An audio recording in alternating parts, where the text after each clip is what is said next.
The weapons need to feel heavy and powerful, and when you blast something, you want to see lots of chunks.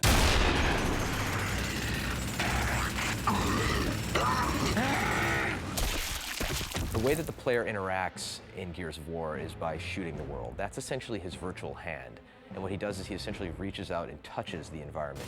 He's touching his enemies to eventually defeat them by unloading bullets into them.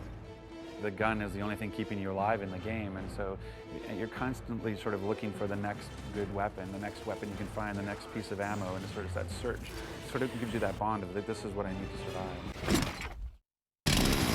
The weapons in Gears generally tend to shy away from some of the kind of laser beamy weapons you see in a lot of sci-fi environments. It was really more about something that looks like a gun, feels like a gun.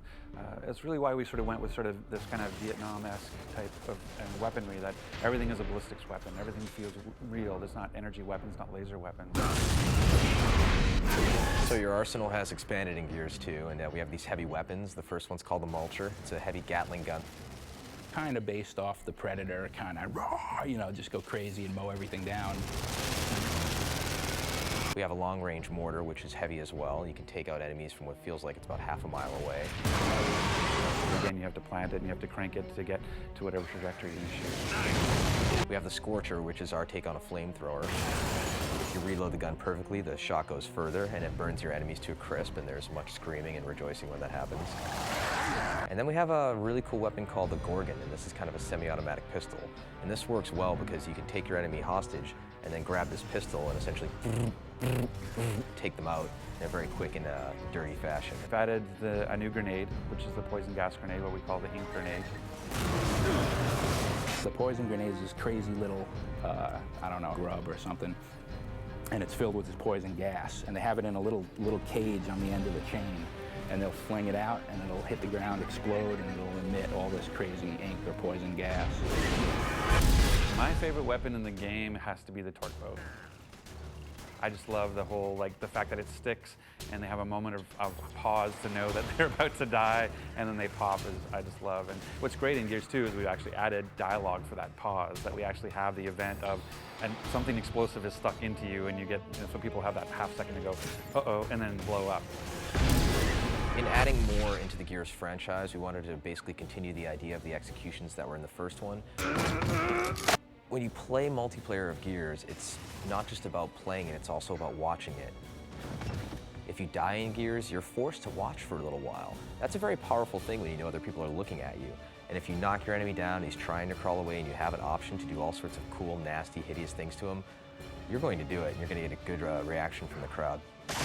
Yeah, I kind of like the beatdown, like when you turn the guy over and you can punch him out. I think that's really cool visually.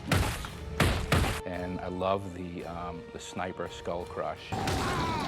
You know, he just takes that sniper rifle, swings it over his head, and you can just flatten dudes, which is great. And I still like the curb stomp. I mean, but now we turn the guy over and you can crush his head from the front.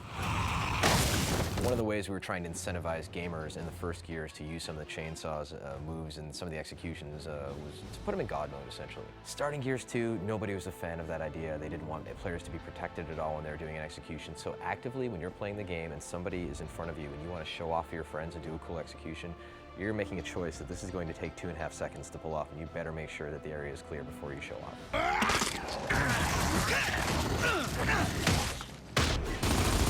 In Gears 1, when two players would come at each other with chainsaws, it was pretty much a random outcome as far as who would win.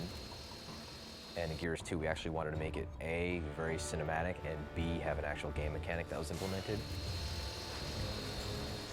The bottom line is when two characters in Gears engage in a chainsaw duel, it lasts basically 2 seconds tops. Sparks are flying, you know, they grunt, and then it's over.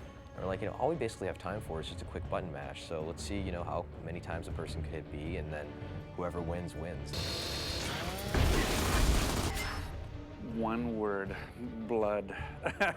It's a bigger game. It's just bigger scope, larger creatures, more epic scale, etc.